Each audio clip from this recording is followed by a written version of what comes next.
በስመ አብ ወወልድ ወመንፈስ ቅዱስ አሐዱ አምላክ አሜን።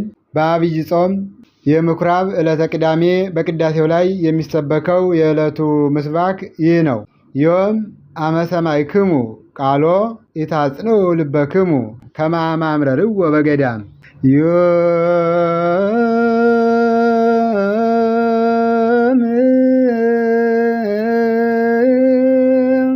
ሰማዕክሙ ቃሎ ኢታጽንዑ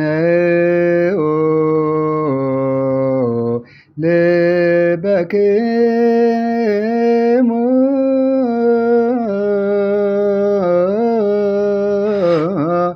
ከመ አማምረርዎ በገዳም ዮም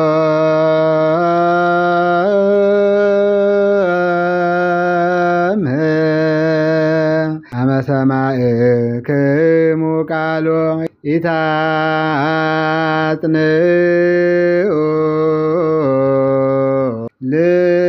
ልበክሙ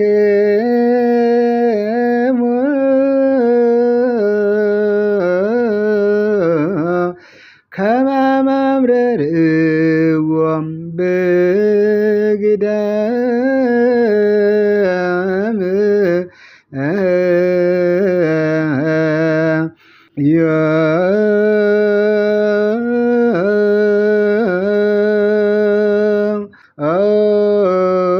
አመ ሰማዕክሙ ቃሎ ኢታጽንዑ ልበክሙ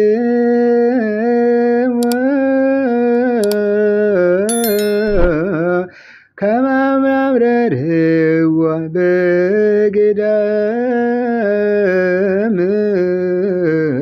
ትርጉም በምድረ በዳ እንደተፈታተኑት እንዳስቆጡት ጊዜ ዛሬም ድምፁን ብትሰሙ ልባችሁን አታጽኑ። መዝሙር 94 ከቁጥር 7። ይህን ቃል የተናገረው ነቢየ እግዚአብሔር ልበ አምላክ ቅዱስ ዳዊት ነው።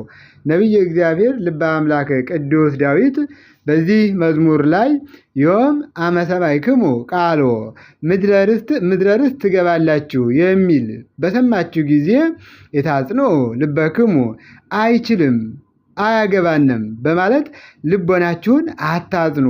አንድም ትንሣኤ ዕርገት በዕረፍት መንግሥተ ሰማያት እንዳለ ቢነግሯችሁ ኢታጽንዑ የለም በማለት ልቦናችሁን አታጽኑ። ከመ አማምረርዎ በገዳም አሳዝናችሁት እንዳያሳዝናችሁ ልቦናችሁን አታጽኑ እያለ ነቢየ እግዚአብሔር ልበ አምላክ ቅዱስ ዳዊት እስራኤላውያን ከግብፅ ባርነት ወጥተው ምድረ ርስትን እንደሚወርሱ በተናገራቸው ጊዜ ብዙ ጊዜ አጉረምርመው ነበርና በትንቢት መነጽር ከእርሱ ኋላና ከእሱ በፊት የነበረውን ተመልክቶ የተናገረውን ዛሬም እኛን በዘመናችን ትንሣኤ ዕርገት በአትረፍ መንግሥተ ሰማያት እንዳለ ቢነግሯችሁ ሲያስተምሯችሁ ኢታጽንዑ ልበክሙ የለም በማለት ልቦናችሁን አታጽኑ። በክርስትና ሕይወት ስንኖር መምህራነ ቤተ ክርስቲያን መጻሕፍት የሚነግሩንን እንድናዳምጥ እንድንሰማ መስማትን ብቻ ሳይሆን የሰማነውን ወደ ተግባር ቀይረን ርስት መንግሥተ ሰማያት እንድንወርድ አስቀድሞ በትንቢት ተመልክቶ የተናገረው ነውና መምህራነ ቤተ ክርስቲያን የሚነግሩንን ቅድስት ቤተ ክርስቲያን የምታስተምረንን ሰምተን እስከ መጨረሻው በቅድስት ቤተ ክርስቲያን ጸንተን እንድንኖር የአምላካችን ቅዱስ ፈቃድ የእናታችን ድንግል ማርያም አማላጅነት አይለየን። ይቆየን።